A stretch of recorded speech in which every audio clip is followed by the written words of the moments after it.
retrouve pour une nouvelle vidéo où on va parler de comment gérer le stress avec les fleurs de bac. Donc les fleurs de bac, ce sont des remèdes que j'utilise depuis plusieurs années maintenant et qui sont hyper efficaces pour soigner plein de choses diverses. Donc ce sont des préparations à base de plantes ou de fleurs qu'on appelle élixirs floraux aussi plus communément, et il y en a 38 en tout.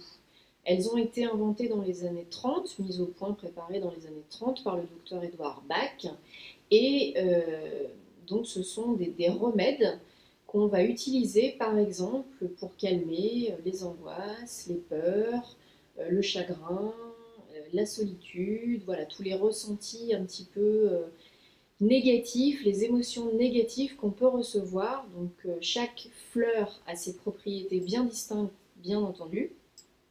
Il faut trouver la bonne pour soi, ou les bonnes pour soi, parce qu'on peut en utiliser une, mais aussi plusieurs à la fois, il n'y a pas de souci. J'y reviendrai un petit peu plus tard, mais voilà, sachez que déjà c'est un traitement plus de fond que les huiles essentielles qui vont agir tout de suite et très rapidement. Dans les fleurs de bac, il faut au moins une semaine à 10 jours avant de commencer à en ressentir les effets. Si vous ressentez très peu d'effets, voire pas du tout, c'est que c'est pas la bonne ou les bonnes fleurs, donc il va falloir changer, réinvestiguer un petit peu plus. Si le sujet vous intéresse, j'ai écrit un article sur mon blog beautébienêtre-naturel.com que vous pouvez aller lire. Vous pouvez investiguer aussi sur internet. Le descriptif des fleurs est sur internet également. Donc de ce côté-là, vous pouvez y aller très facilement, il n'y a pas de souci, vous trouverez toutes les infos dont vous avez besoin. Il faut savoir donc que ces fleurs de bac sont absolument sans danger, elles ne sont pas nocives pour la santé, les enfants peuvent en prendre, voilà, il n'y a aucune contre-indication particulière. Ce sont des petits flacons, hein, je vais vous montrer, voilà à quoi ressemble un flacon de fleurs de bac. Et ça coûte entre 9 et 10 euros. Vous en trouvez en parapharmacie, en pharmacie, en magasin spécialisé bio, type La Vie Claire, BioCoop. Donc c'est voilà, très facile à trouver, très abordable et c'est très efficace sur le long terme. Alors, en général, faites au moins une cure d'un mois, vous arrêtez, puis vous reprenez un mois plus tard. Voilà, moi j'en fais environ 3-4 par an. Et j'alterne, j'en prends une ou plusieurs à la fois de fleurs de bac, mais pas plus de 3. Parce qu'après, on ne sait plus trop quels sont les bienfaits qui nous ont été les plus bénéfiques, on ne sait pas trop vraiment quelle fleur a fait son effet, voilà, donc une, deux, trois maximum et pas plus. Alors, les fleurs de bac, donc je disais, il y en a 38 et elles sont répertoriées par catégorie. Vous avez des fleurs de bac qui sont réputées pour traiter le sentiment de solitude, d'incertitude, de mal-être, voilà. Vous avez aussi celles qui sont faites pour traiter les peurs, celles qui sont faites pour traiter l'hypersensibilité. Il y en a d'autres aussi qui sont plus axées sur comment aider les gens à penser plus à eux et moins aux autres. Il y en a qui sont plus adaptées aux personnes qui ne savent pas prendre des décisions, donc les sentiments d'incertitude. Lucky non, je suis en train de filmer, merci. Et d'autres pour les sentiments d'apathie, le manque d'intérêt pour la vie présente. Il y en a d'autres qui sont aussi pour des choses un petit peu plus graves comme la dépression, le désespoir, l'abattement. Voilà, vous avez cette catégorie et donc en tout 38 fleurs de bac. Alors, pour vous expliquer un petit peu déjà comment on les prend, soit vous mettez 3 gouttes pures sous la langue 3-4 fois par jour, c'est pas spécialement mauvais, mais c'est un petit goût d'alcool. Ça pique un petit peu, quoi. Voilà, donc soit ça, soit vous mettez 4 gouttes dans un verre d'eau ou dans une tisane ou dans un thé, et vous faites ça 3-4 fois par jour aussi. Soit vous allez mettre 12 gouttes dans une bouteille d'eau de 50 centilitres à boire tout au long de la journée. Voilà, c'est pas compliqué, si vous respectez ça, il n'y a pas de problème et vous faites ce qu'il faut pendant au moins une semaine et après sur un mois et demi max. Voilà. Donc, moi j'en ai plusieurs. J'utilise même pardon, je vais y arriver, des élixirs floraux qui sont un concentré un mélange de plusieurs fleurs de bac à la fois, comme par exemple mon élixir épuisement, donc quand je suis très fatiguée, ou celui pour le sommeil que je mets dans ma tisane le soir avant d'aller me coucher. Et oui, parce que je bois des tisanes, hein, voilà. Je suis une petite mamie, comme diraient certains, mais non, pour la circulation sanguine notamment, c'est top. Donc, je vais vous présenter certaines de mes fleurs, de mes élixirs floraux qui sont utiles contre le stress, les angoisses, les peurs, qui pourront peut-être vous aider, que vous prenez peut-être déjà ou que vous ne connaissez pas. Donc, je vais commencer avec mon Cherry Plum, qui est celui que j'utilise peut-être le plus, celle que j'utilise peut-être le plus, parce que ça m'aide à rester zen et maître de moi en toutes circonstances. C'est-à-dire, quand vous êtes quelqu'un qui perd facilement le contrôle de ses émotions, qui s'emporte vite, qui peut être énervé, colérique, celui-ci, c'est un allié très précieux. Voilà, donc celle-là, je vais y arriver, celui-ci, celle-là. Celle-là, je l'aime beaucoup et je l'utilise très très très souvent, seule ou mélangée à d'autres. Cherry Plum. Ensuite, je vais utiliser régulièrement, par exemple, l'étoile de Bethléem, donc Star of Bethlehem, qui va m'aider à être en paix avec moi-même, avec qui je suis, à m'accepter comme je suis, telle que je suis, avec mes défauts, mes qualités, et pas me prendre la tête sur comment je devrais être ou comment je dois être. Voilà, point. Je suis qui je suis et c'est bien comme ça. C'est ça qu'elle vous aide à dire et à faire. Ensuite, j'utilise, alors je les connais pas forcément toutes par cœur aussi, donc voilà, Aspen, oui voilà.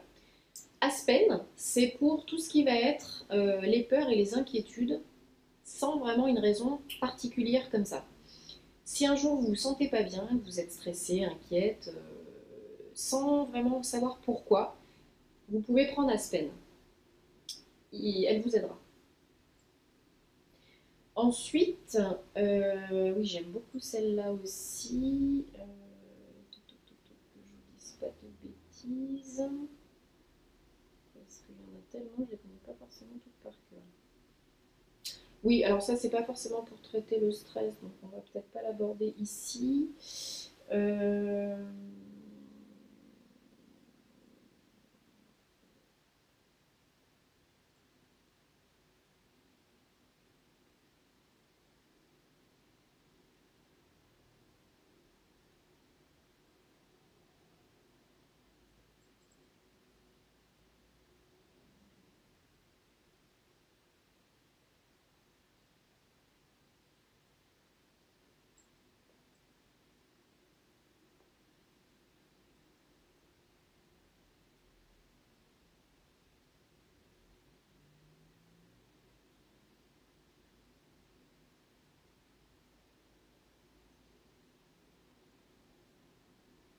Voilà, donc ensuite, je vous présente deux autres. Agrimonie.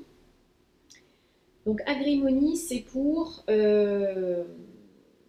quand l'extérieur ne reflète pas l'intérieur. Donc, c'est-à-dire quand vous avez des soucis, que vous n'êtes pas bien et que vous ne le montrez pas, que vous êtes quelqu'un qui garde tout à l'intérieur et qui fait bonne apparence, bonne figure, alors qu'en fait ça va pas. Et bien, Agrimonie, ça vous aide à être vraiment mieux avec vous-même, vous sentir bien, détendu, relaxé et gérer plus facilement les situations. Donc ça, c'est vraiment utile. Et ensuite, je vous en montre une autre. Donc c'est Orme. Et donc voilà, c'est quand vraiment vous avez le sentiment d'être dépassé par les événements, par les responsabilités, par tout ce qui peut se passer dans votre vie. Ça vous aide à quand même rester calme, à relativiser, prendre du recul et être beaucoup plus calme. Voilà. Donc très très très très très utile. Ensuite, pour le stress vraiment à proprement parler, les angoisses, les peurs, bon, comme je vous ai dit, chaque fleur a un but et une vertu bien précise. Donc moi, j'en ai pas spécialement pour voilà, stress à proprement parler, parce qu'il n'y en a pas pour stress à proprement parler. Mais ça englobe plusieurs aussi ressentis à la fois. Donc, comme je l'ai dit par exemple avec Cherry Plum. Donc si je vous en donne comme ça certains noms qui sont vraiment plus spécialisés pour gérer le stress, les angoisses et les peurs, plus que celles que je viens de vous proposer, présenter maintenant, vous avez Rock Rose par exemple, qui est là pour calmer les terreurs, les peurs, les paniques et les cauchemars. Donc ça vous procure un sentiment de courage, d'oubli de soi et de force de volonté. Donc voilà, plus de volonté, plus de détermination, si vous avez vraiment des peurs et des angoisses constamment ou souvent. Ensuite, si vous êtes quelqu'un qui a peur des choses, des situations, qui n'ose pas, qui se retrouve un peu timide, angoissé dans son coin, il y a Mimulus que vous pouvez prendre aussi pour vous aider à vous défaire un petit peu de tout ça et prendre du recul. Après, voilà, il y en a 38, donc je ne vais pas toutes vous les citer, ça ne servirait à rien. Regardez les descriptifs, choisissez selon, soit vraiment actuellement vous avez un problème, donc vous choisissez une fleur spécifique à votre problème actuel, que vous pourrez peut-être réutiliser par la suite, pourquoi pas. Soit vous choisissez, si vous n'avez pas vraiment de problème particulier là tout de suite, une fleur qui correspond à un état d'esprit dans lequel vous vous retrouvez souvent ou qui fait vraiment partie de votre personnalité en général. Et là, vous pouvez le prendre régulièrement dans l'année en cure. Ça vous fera le plus grand bien, croyez-moi. Donc voilà ma petite vidéo sur comment déjà appréhender les fleurs de bac, comment les utiliser et aussi celles qui sont bonnes pour traiter les angoisses, les peurs, le stress, la panique. Je vous invite grandement, fortement à les tester, à me dire ce que vous en pensez. S'il y en a déjà que vous utilisez, n'hésitez pas à me laisser un commentaire en barre d'infos pour m'expliquer un petit peu tout ça. S'il y a d'autres sujets qui vous intéressent par rapport aux fleurs de bac ou aux huiles essentielles, n'hésitez pas à me laisser aussi en commentaire vos suggestions, je me ferai une joie d'y répondre et de vous aider. Et en attendant, écoutez, je vous dis à très très bientôt, passez un bon week-end, prenez soin de vous, bye bye.